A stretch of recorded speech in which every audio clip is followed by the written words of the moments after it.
Hello, everyone, and welcome to today's edition of At Lunch from the American Jewish Historical Society. My name is Melanie Myers, and I'm here to introduce our wonderful host, Julie Salamon, who is a New York Times best-selling author, critic, and storyteller.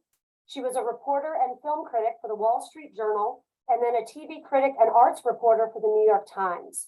Her 12 books include the Hollywood classic, The Devil's Candy, and Wendy and the Lost Boys, an acclaimed biography of playwright Wendy Wasserstein. Julie has just completed Unlikely Friends, a memoir that is available via audible.com, and season 2 of TCM's hit podcast, The Plot Thickens, which was named by the New York Times as one of the top 10 podcasts for 2021. Julie? Thank you. Thank you, Melanie. So, the day after Roe v. Wade was overturned 3 months ago, I decided to book Ruth Messinger for this program. It's the first At Lunch of the fall season.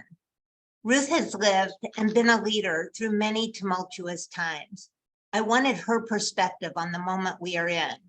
I also wanted her to share her story, her life of social activism in and out of the political arena. Ruth doesn't waste a minute moaning about the fate of the world. She takes action. I mean it, not a minute wasted. The day after she married her husband back in 1990, she began her new job as Manhattan Borough President. As we were signing in for this webinar, she was teaching another class that literally ended 2 minutes ago. 7 years after she became Manhattan Borough President, she ran for mayor against Rudy Giuliani. Too bad we can't change history. She's been a social worker, a school board member, city council for 11 years, Manhattan Borough President for 8, and then she went international. For 18 years, she was the president of American Jewish World Service, a human rights organization that fights for social justice around the world. The Jerusalem Post designated her the 6th most influential Jew in the world. I don't know who the other 5 are. Anyway, according to the New York Times, she also makes a mean gefilte fish, and we're going to talk about that too.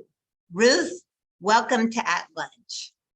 Thank you so very much, Julie. I'm just delighted to be here to salute you on your extraordinary writing and now on the podcast universe, which I'm still trying to master.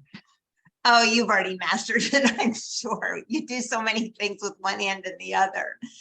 So I want to dive right in, Ruth. You've lived through a lot of turmoil in the world and in our country. How does this moment feel to you in terms of politics, in terms of democracy itself?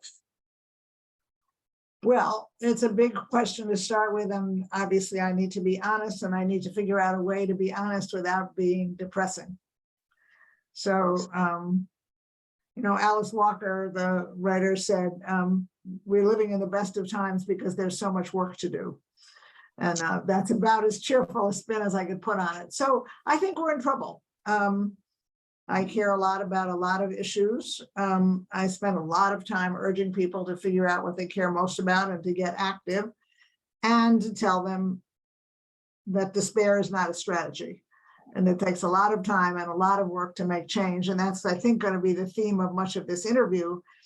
But when you ask me how it compares, look, we've had all kinds of setbacks and progress on issues. I've been around for a long time, feminist issues, reproductive justice issues, poverty issues. I guess what worries me right now is not those issues, which I'm used to organizing around and fighting. It's what I see as the more pervasive threats to democracy, both around the world, where I'm not a geopolitical expert. I just know some of what's going on, and particularly in Western Europe. But I like to really focus that on the United States. I just think we're not in great shape. People don't take voting seriously. We don't teach civics. And we can see with clear numbers that there are lots of people whose every action and speech suggests that they don't value our democracy. Yeah, and that to you is something, if not new in terms of historic context. Yeah, it seems, I mean, it's not, as you say, it's not new in terms of the broadest history. I mean, I guess the honest thing that I have to say, and then let's try to get off the most depressing thing here, but democracies have failed. We don't want this one to fail, but by and large, we are a universe, or we're part of a universe of privileged Americans who think, okay, there are problems, but everything is really fine because, and yes, it's important to compare how much we have as compared to much of the rest of the world. That's where a lot of my work has been focused, and to feel good about what we have. But it's also important to recognize that a democracy is only strong as the people who are committed to maintain it. Okay, I promise you we're going to get to less depressing topics, but I do have one question that I'm really dying to ask you about, because it is so much in the news and it's something that you have so much familiarity with. So you ran against Rudy Giuliani for mayor of New York 25 years ago, and sadly you lost. But I guess my question is, was the Giuliani you ran against then the same Giuliani of today? I mean, I feel like this mythic legend of the prior Giuliani has grown up over time, and maybe it's a legend and maybe it's true. I'm not sure, but I would wonder if you are very surprised at the path that he's taken. So that's a really great question. And I guess the answer is it's a little bit of each.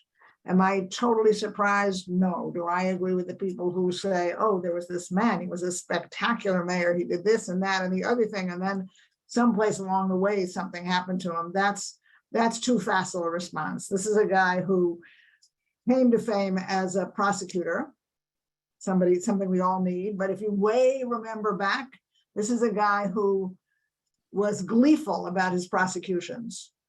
It's one thing to be proud of having brought someone to justice, and it's another thing to see if you can subject them to the worst possible public perp walk and boast about it. So that was already a little bit of a misfit. More importantly, for many of the people who are listening and watching us, he became mayor. And yes, there were challenges. And yes, one of the challenges was criminal justice. But if you listen to Rudy's version of the story, the city was in total chaos and he rescued us. If you look at the statistics, that's actually not true. The last 2 years of David Dinkins, crime went down. Giuliani added to that effort and deserved credit for that. And I actually gave him credit for it.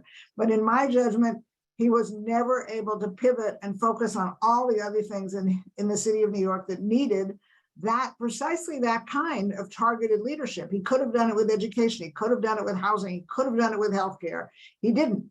And then, to be fair to his world history and reputation, 9/11 happened, and he handled much of that challenge with distinction.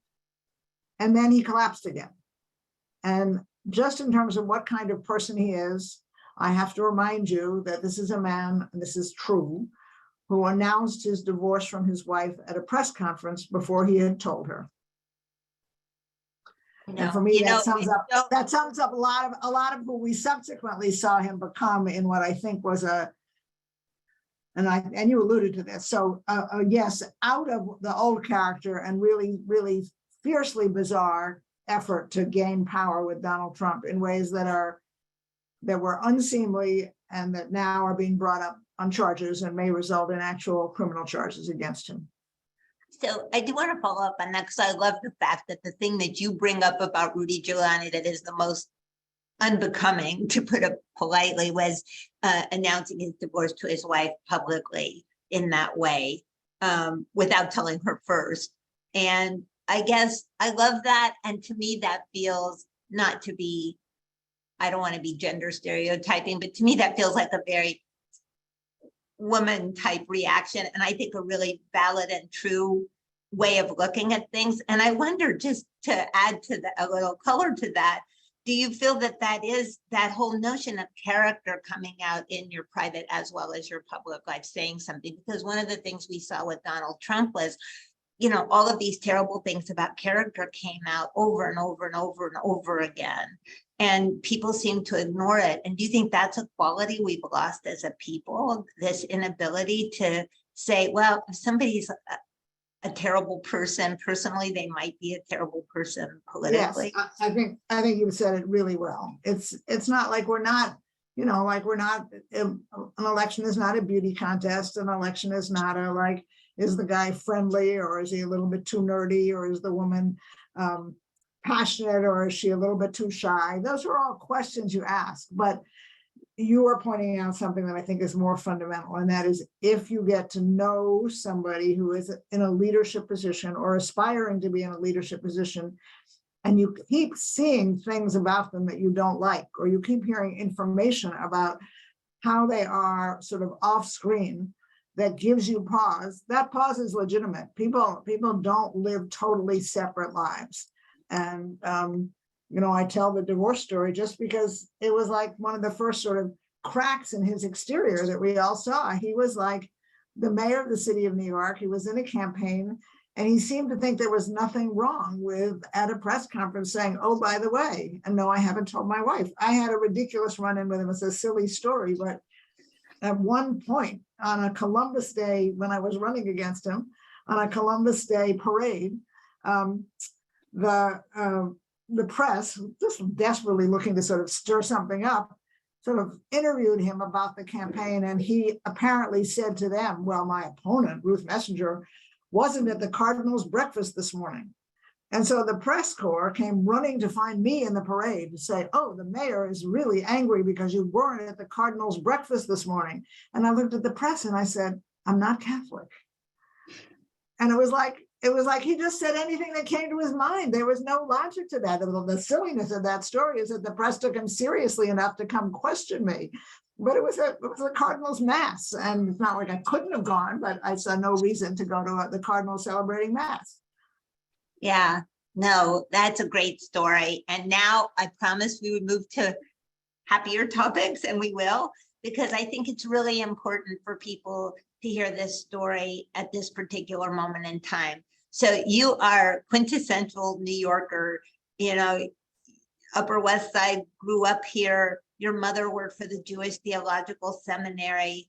And yet you've said that your sense of Jewish identity was awakened when you lived for a while in Oklahoma, which I, of course, love because I'm from Ohio. So I wish you could tell people the Oklahoma chapter of Ruth Messinger. Sure, I would love to, and interrupt me if I go on too long, but let me put this in a context for people who to whom I want to say this is not just a little piece of my biography. I told my adult children, whom I adore, that my one requirement was that they live outside of New York City for a while, and preferably as far outside New York as possible.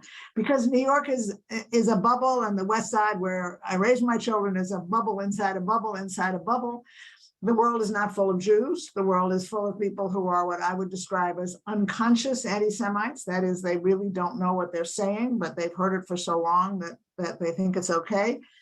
And the world is full of people who see various aspects of life in very different ways. And of course, that's what I loved about leading American Jewish World Service for 18 years.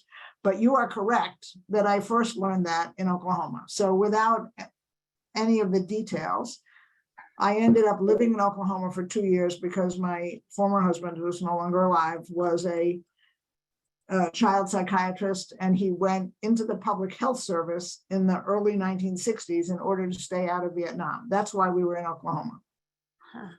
I moved to Oklahoma with him. I got one job.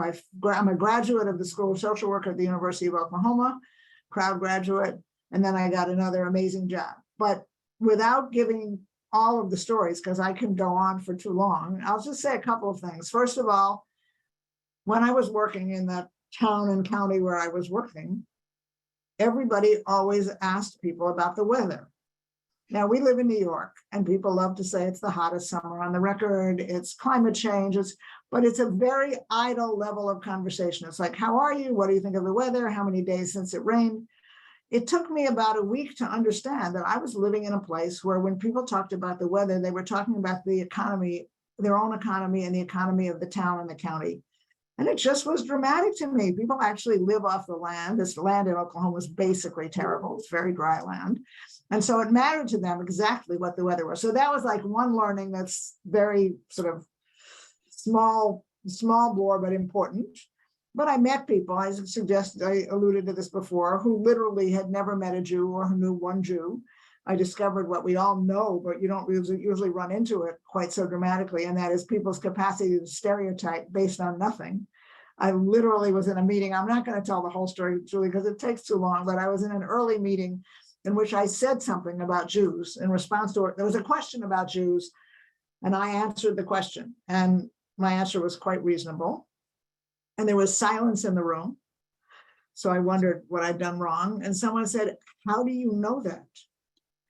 And I said, "Well, because I'm Jewish." And they said, like 4 people in the room at once said, "You're Jewish, you don't look Jewish." Now that is the funniest thing you could say. But if you want to believe in any piece of ethnic stereotyping, I have dark skin, I have dark curly hair, well, it's gray now, but I have dark curly hair, I have a Semitic look. And I said, "What do you mean I don't look Jewish?" And they said, quite seriously, "Bill Schwartz is Jewish and you don't look like him." Wow. Now that's my favorite. And then when they met my husband, they said, "See, he's got reddish hair and blue eyes. So does Bill Schwartz. That's what Jews look like." So That if is. you want an example about stereotyping, there you have it. I'll tell you one other story.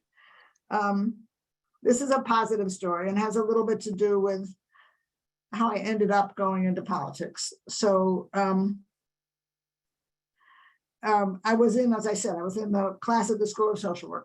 And there was one day, social work schools do this, where they were talking about ethnicity and nationality and race and geography and like people's life story, as you can do it. And I looked around the room. My class at the University of Social Work School in Oklahoma, class of 1964, but had 42 people in it. 21 of them were women who had worked for the state welfare department in Oklahoma for 20 years. And they were being sent to school to get their master's degrees. And the other half of the class, 21 of us, were people who were pretty recent college graduates. And I suddenly realized, because everyone was being asked to talk about these markers, these identity elements, that except for one boy in the class whose dad was a lawyer, everyone else in that room was the first generation in their family to go to college, and they were already in graduate school. And I want to tell you, that was the moment at which I actually thought, okay, there is something real to this democracy. We've made it possible for people of different backgrounds, of different generations, in different parts of the country to move up the ladder. Now we're doing it less and less well, which is why I made the comment I did at the opening of the program. But it was a moment that gave me some sort of sense of hope about, here I am in the middle of a part of the country that I don't understand very well, with very different populations, a huge Native American challenge because of how badly we treated Native Americans.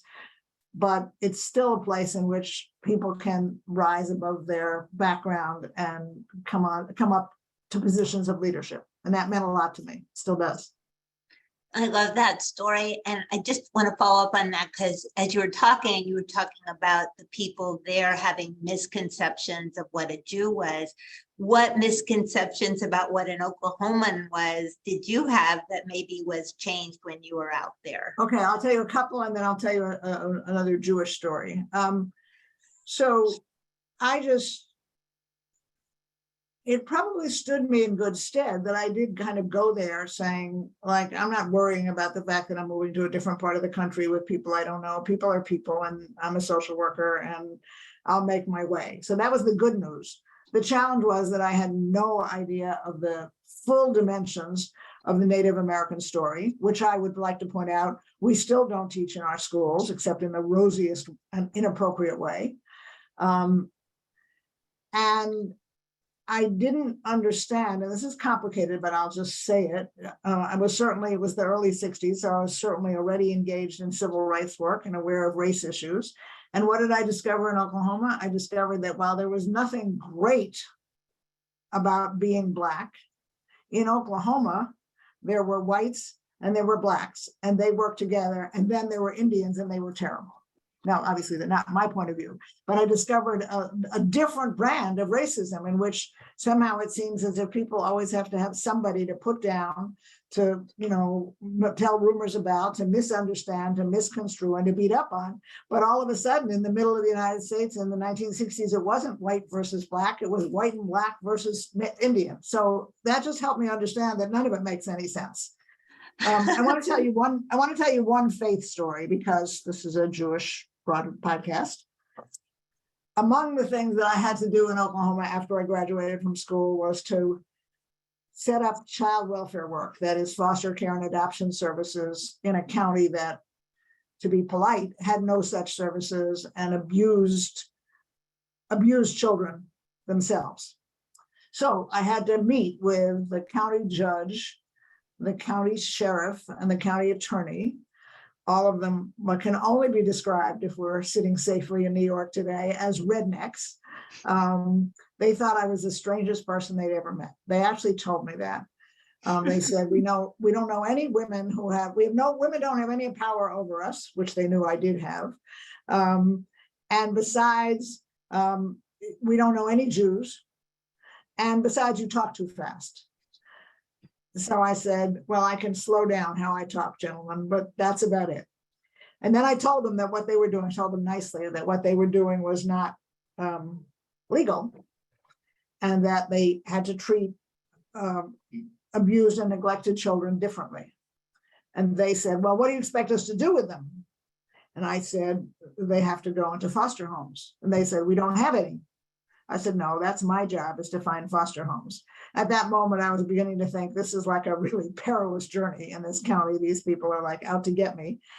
And so what I want to say is that I walked the town. The town is about 9 square blocks, with my baby in a stroller, looking for resources.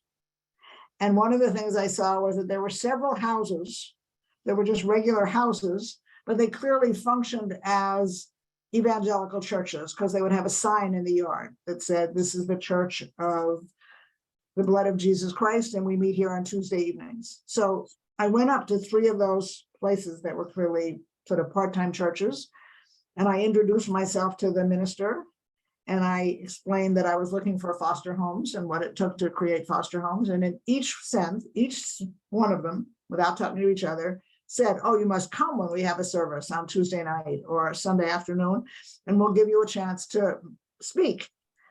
So I thought, okay, this is probably not necessarily going to work, but it's a nice invitation. And the experience in each case was the same, but I'll just tell you the first one. The pastor said, we have a visitor. The county now has a child welfare worker, and she wants to talk to you about becoming foster families. And so I got up. I was quite nervous, but I introduced myself and I explained why we needed foster families and what the requirements were, and said that I was happy to hear from people who might be interested, and I would interview them and try to approve them as quickly as possible. And there was silence in the room. And then the pastor said, I'm waiting for the first 4 families to volunteer. And inside of a week, I had all the foster homes I ever needed. And I decided that faith-based leadership is a very good thing. That is a great story. That's a good story. Literally good. So and they were great. They were great. I want to say, by the way, I would add to that these were families.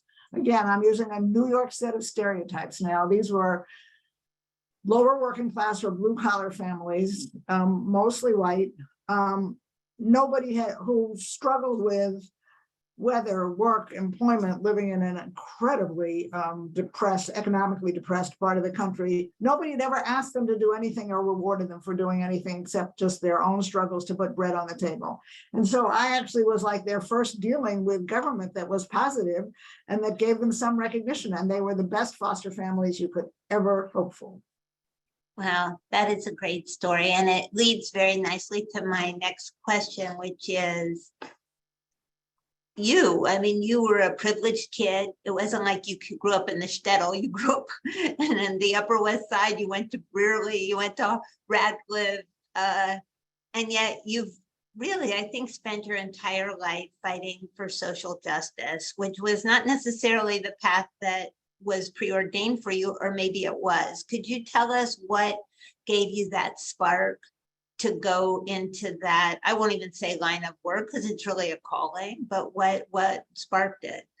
Well, I think it is a calling, and I certainly think that initially it was sparked by my mother, who I think was making her own way in the world as a working woman. This was a time, if nobody listening to this podcast is as old as I am, but let me just say that this was a point at which women only were women. That's not true, but women of a certain class and women in the Jewish community, middle class women, only worked if they had to for some economic reason. Otherwise, they happily or unhappily became housewives, mothers, community activists.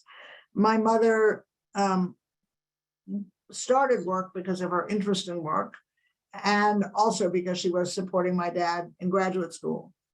But then she made a decision very early, which, I mean, long before I was able to talk to her about it, that she was going to work.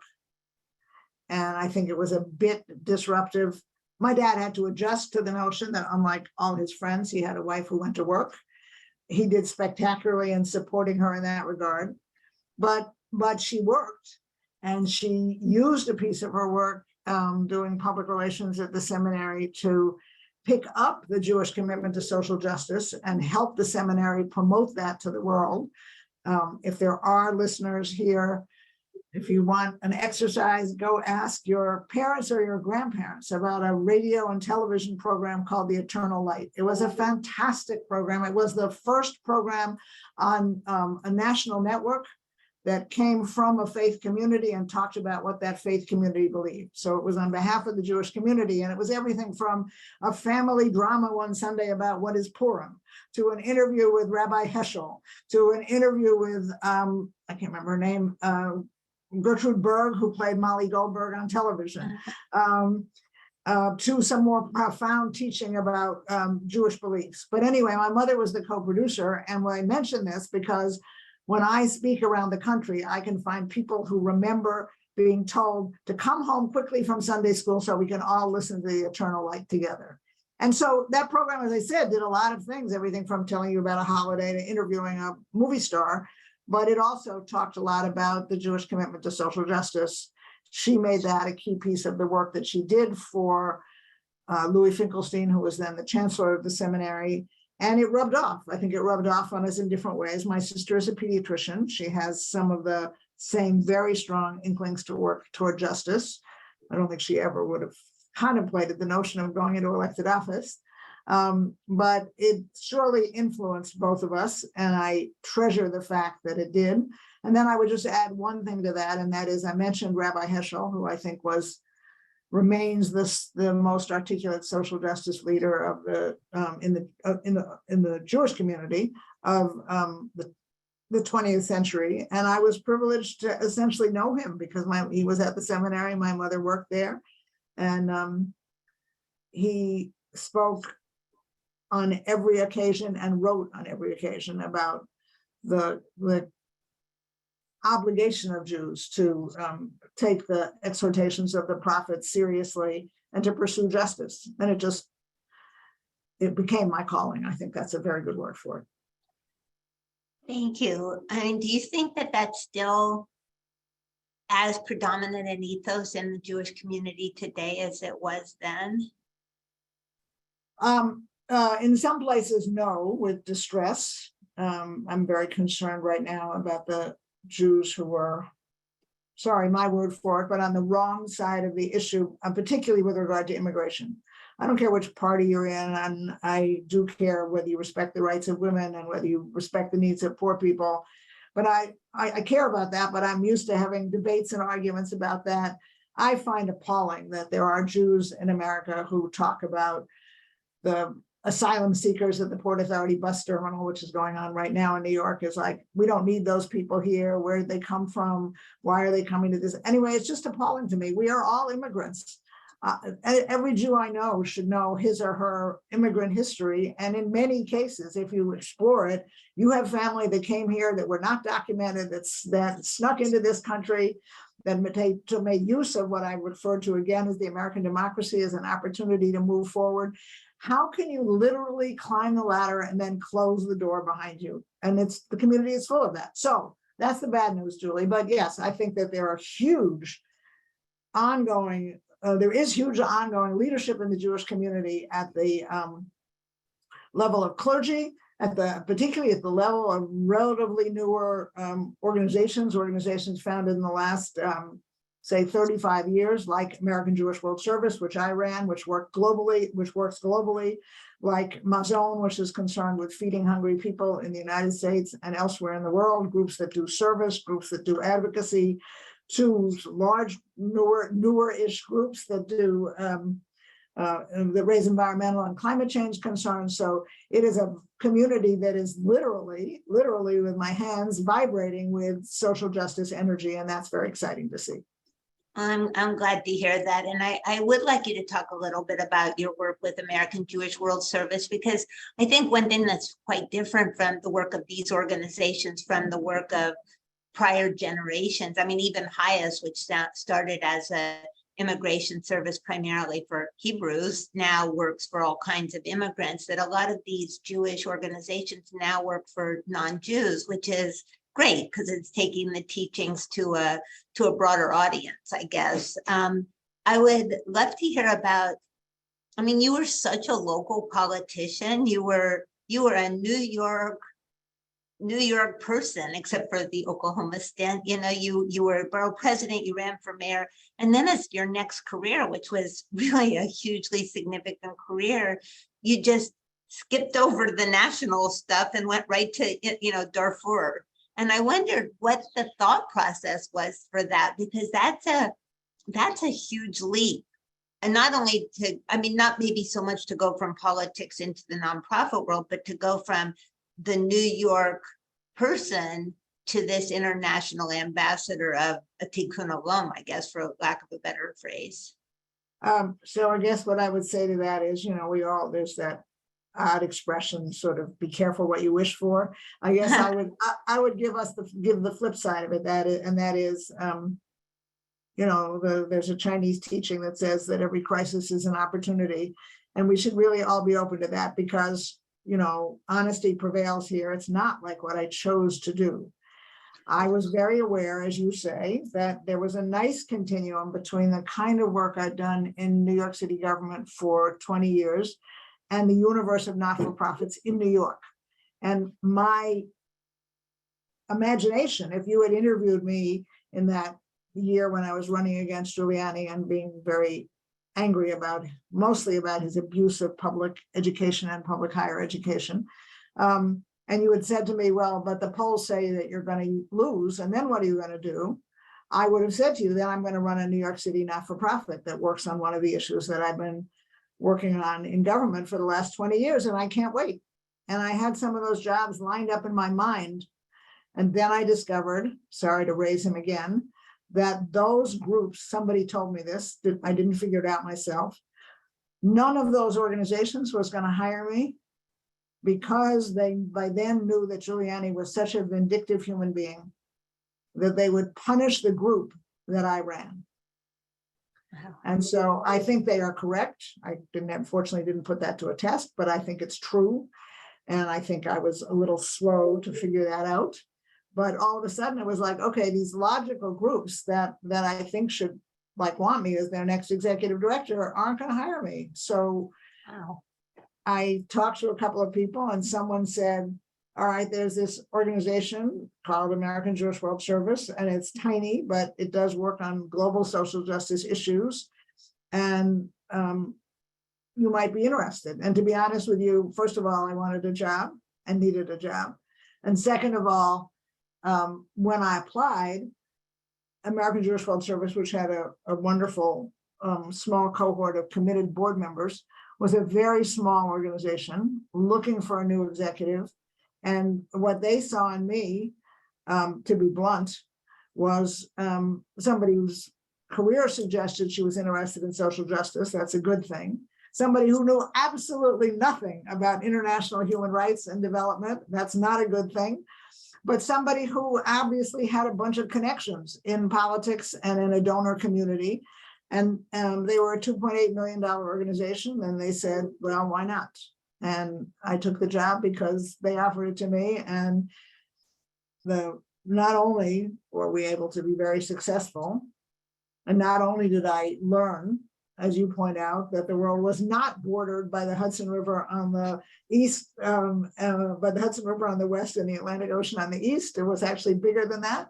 But, and that's sort of why I told you the story before, I recame into the understanding that I had been lucky enough to get in Oklahoma, which is as different as things look. There's huge similarities between and among people. There are similar fights for social justice and social change every place in the world, and land is a critical issue. And I promise you, in New York, land is a critical issue because real estate people are fighting over it all the time. In Oklahoma, it's a critical issue because we stole it from the Native Americans. And around the world, as you know, from at least your husband's work internationally, land and land theft are critical issues. Yeah, that's great. I mean, you did such incredible work there. I just really quickly, I'm just curious, had you ever thought of going into national politics? Was that something that just didn't interest you, or just what? I really loved city politics. You know, I put a lot into what I did in city government. I learned a lot. I love just the notion, you know, people want you to sort of dismiss it. So I'm not going to dismiss it. I love the notion of being mayor. I think there's a huge amount that needs to be done in this city. But national politics did not have quite the same level of appeal. And most of that, Julie, was like, for practical reasons. You know, we weren't sitting around with a bunch of vacancies. By then I knew enough about the West Side political scene to know that there weren't going to be many vacancies and that there were other people vying for those vacancies. And remember that at this point, although I'm happy now to say I'm living a very long life and I'm very lucky, but at the point that we're talking about, I was already from I don't know what you want to say, but from an actuarial point of view, I guess, I was already too old to be, not that people don't do it, but I was already too old to be fighting for a congressional seat because it would have taken me until I died to get seniority. And that's not what the city needs. So I see. Okay, thank you for that. So, so this is at lunch, and we're not really having lunch since we're virtual. But when I was Googling around you, I did find your gefilte fish recipe, which was printed in the New York Times quite a while ago. And actually, we're supposed to post that in the chat if it's possible. I don't know if Melanie can do it because Rebecca, who's supposed to do it, isn't here. But if not, you can just Google Ruth Messinger gefilte fish New York Times and you'll find it. But the recipe itself isn't so important to me. But I love. Do you like cooking? I mean, I love cooking.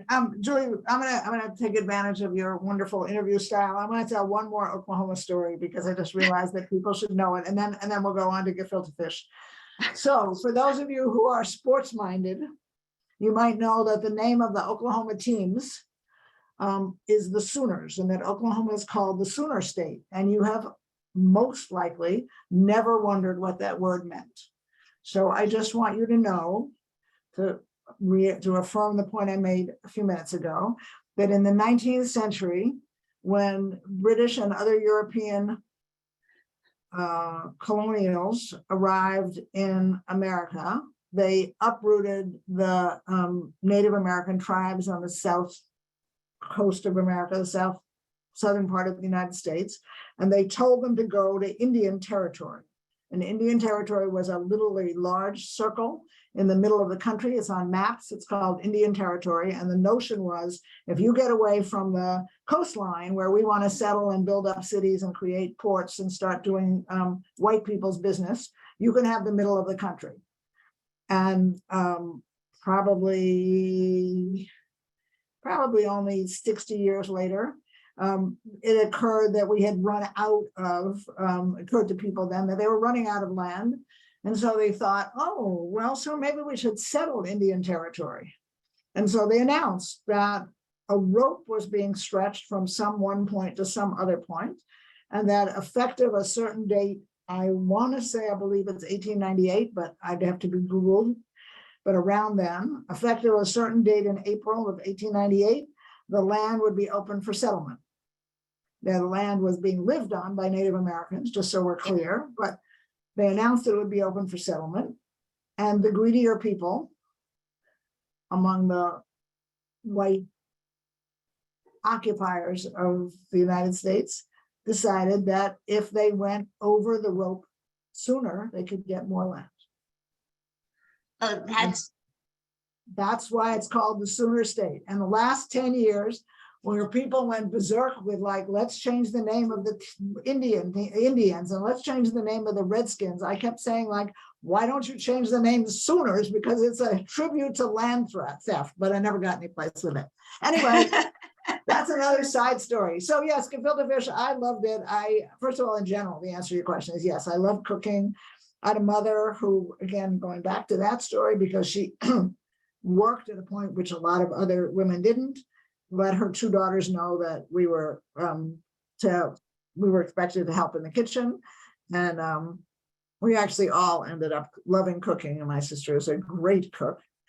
And so we all cooked seriously. And we did have a great aunt who came from the more, whatever you like, old Jewish part of the family, who showed up at our house every year to make hamantaschen and for Purim and to make gefilte fish.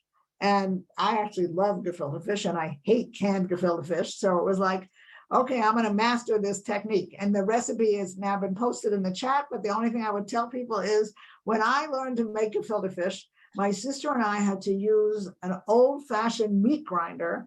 And we had to take the bones out of the fish by hand and grind up the fish and then grind up onions and carrots. And now you can follow my recipe and you can make gefilte fish with a Cuisinart and it takes about an hour.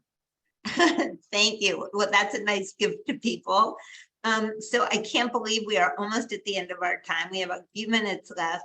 And I guess I want to circle around to where we started, but with an optimistic or at least hopeful spin on it. So most of us don't have your drive and your intellect, but you've worked with all kinds of people in your careers, in your many careers. What advice do you have for individuals right now? I mean, sometimes when a problem is so big, you just feel crushed by it and you don't know what to do. What can each individual do right now in this time when, as you say, democracy is really in the balance? What can we do? Okay, so first of all, one of the lines I'm famous for, I actually came up with in your synagogue when your husband invited me to speak right at the time of the Trump election. And I've made lots and lots of mileage on this line, so I should share it on this podcast. And the line is, despair is not a strategy. Which means, to be clear, as I sometimes have to explain it, it doesn't mean that we never despair. It doesn't mean that we never feel overwhelmed. It's just that by Jewish teaching and by the need that we want to make a better world for our children and our grandchildren, we can't wallow in that despair. It's not a strategy. So what the advice is, yes, you can feel desperate, you can feel overwhelmed, but then figure out, here's the advice. First of all, figure out what you care about the most. It does not need to be anything I mentioned. It does not need to be global. It does not need to be local. It does not need to be based on, figure out what you really care about, what you'd like to see change or improve. It could be your children's schooling. It could be the terrible state of the American healthcare system, which drives me crazy every day. It could be what I tried to talk about before, which is how this nation of immigrants cannot now find the possibility of welcoming immigrants, which drives me crazy. But whatever it is, don't think of 20 things that drive you crazy, because you can't work on 20 things. Think about the one or two things that value you the most. And if you don't know what you can do, then meet with a couple of other people. Friends, family, whatever. Use the web. This is what the web is great for. You can find an organization that works on these things. Most likely now you can find a Jewish organization that works according to Jewish values, as American Jewish World Service does, but works outside of the Jewish community, helping people defend their land, helping people deal with issues of race. There are 1,000 issues. Here's my second, so 3 pieces of advice. One is choose your passion, because change takes a long time. 2 is, don't let bad news or even despair get you down. Work on these issues with other people. But then the third one, which I'm a little strong about, is if possible, not everybody's made this way, but if possible, don't just do service, because service is critically important, but it is not sufficient. you cannot make enough peanut butter and jelly sandwiches to feed the homeless people within 10 blocks of your house. You cannot serve chicken soup every night. If that's what you do, if that's your passion, please go and do it. But as we're raising our children, as we're talking to each other, we have to keep asking, why are things the way they are and what can we do about it? Because we do live in a privileged community in the richest country in the world that, as I said, has been a hallmark and leader for democracy. And we have to pay attention to the systems and structures that are keeping people down, that are keeping people separate, that are keeping people out of the country. And there are things to do. And I guess the last thing I say is, as Jews, let's be sure that we are extending help to everybody, regardless of their faith and regardless of their race. It is troubling to me that the Jewish community, which responded brilliantly to the crisis in Afghanistan, dropped its concern for Afghanistan when Ukraine happened. Yeah. And does better with Ukraine than it does with people of color in this country. Not everybody, but those are some, whatever you call them, generalizations.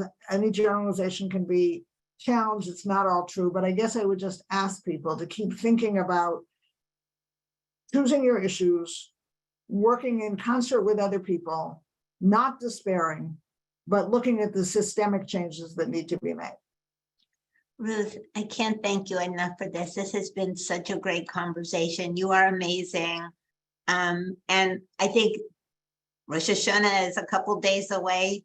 Shana Tova, and thank you for giving all of us such incredible things to think about as we start a new year. Really appreciate it. Remember, it's the celebration of the birthday of the world. So let's celebrate by trying to build a better world next year. Thank you. Thank you. And thank you both. It was a pleasure, truly a pleasure to sit here and listen to the two of you talk. I feel like I could listen to it for another few hours, but unfortunately we must end here. For the audience, thank you all for tuning in. Please watch the AJHS website for news on upcoming programs, including other editions of At Lunch, as well as other programs of general interest to the AJHS community. So thank you all for coming. Thank you, Melanie. Thank you.